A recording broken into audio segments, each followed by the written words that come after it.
এই মুহূর্তে যে ব্রেকিং খবরের দিকে নজর রাখবো। আমরা জানি যে হেমন্ত সোরেন তিনি কিন্তু ইতিমধ্যে জমি দুর্নীতি মামলায় জামিন পেয়েছেন।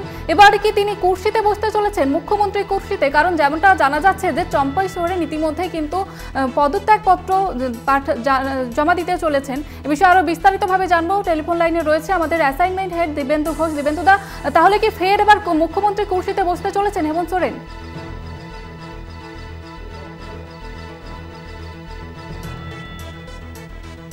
জুন তিনি ঝাড়খণ্ড হাইকোর্ট তাকে জামিন দেয় এবং পরিষ্কার বলে দেয় যে আদালতের যে পর্যবেক্ষণ তাতে এই হেমন্ত সোরেনকে যে জমি দুর্নীতি মামলাতে ইডি গ্রেপ্তার করেছিল চলতি বছরের 31শে জানুয়ারি, সেই সম্পর্কে কোনো রকম কোনো প্রমাণ কোর্টে পেশ করতে পারেনি ইডি।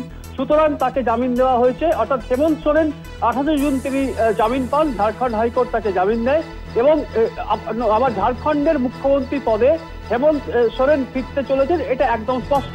এবং গত 5 মাস আগে যখন হেমন্ত সোরেনকে গ্রেপ্তার করা হয়, সেই সময় তার যে মুখ্যমন্ত্রী কুর্সি সেখানে বসেন চম্পাই সোরেন এবং এটা খুব স্পষ্ট ছিল যে হেমন্ত সোরেন ফিরে এলে বা হেমন্ত সোরেন ছাড়া পেলে তিনি আবার মুখ্যমন্ত্রী হবেন।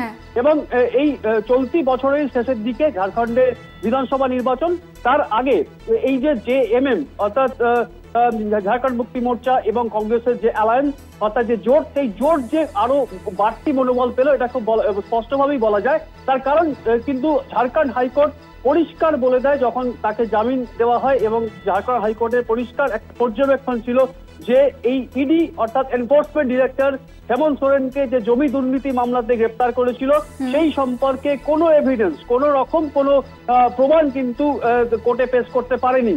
যে কারণে হেমন্ত সোরেনকে আটকে রাখার কোনো প্রয়োজন নেই, কোনো মানে নেই। এবং ইডি যথেষ্ট ভৎসনার মুখে পড়ে ইডি।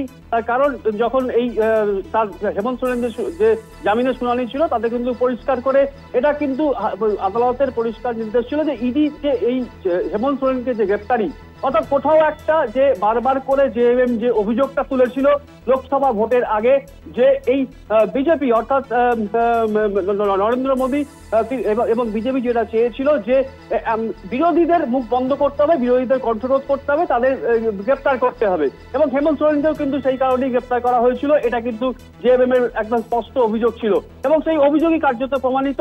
ঝাড়খণ্ড হাইকোর্টের যে রায় তাতে কিন্তু পরিষ্কার বলে দেওয়া হয় যে হেমন্ত সোরেনের এই জমি কেলেঙ্কারি বা জমি দুর্নীতি যাতে হেমন্ত সোরেনকে গ্রেপ্তার করা হয়েছিল তাতে কিন্তু কোনো রকম কোনো প্রমাণ নেই। অর্থাৎ এই ঝাড়খণ্ডে কুর্সিতে আবার ফিরতে চলেছেন হেমন্ত সোরেন, এটা স্পষ্ট। এবং চম্পাই সোরেন ইতিমধ্যেই তিনি রাজভবনে গিয়েছিলেন, তিনি রাজ্যপালের কাছে তার ইস্তফাপত্র দিয়ে দেন। এর আগে আজ সকালে যে খবর, এই চম্পাই সোরেনের বাসভবনে একটি বৈঠক হয়, সেই বৈঠকে কিন্তু হেমন্ত সোরেনকে সর্বসম্মতিক্রমে এবং সর্বসম্মতভাবে নেতা নির্বাচন করা হয়। অর্থাৎ এবং হেমন্ত সোরেনও কিন্তু রাজ্যপালের সঙ্গে দেখা করেছেন এবং তিনি আবার মুখ্যমন্ত্রী পদে বা ঝাড়খণ্ডের মুখ্যমন্ত্রী কুর্সিতে যে হেমন্ত সোরেন ফিরতে চলেছেন সেটা কিন্তু এক প্রকার স্পষ্ট হয়ে গেছে। বেশ, ধন্যবাদ জানাবো দিব্যেন্দুদা। আমাদের সঙ্গে ছিলেন আমাদের অ্যাসাইনমেন্ট হেড দিব্যেন্দু ঘোষ।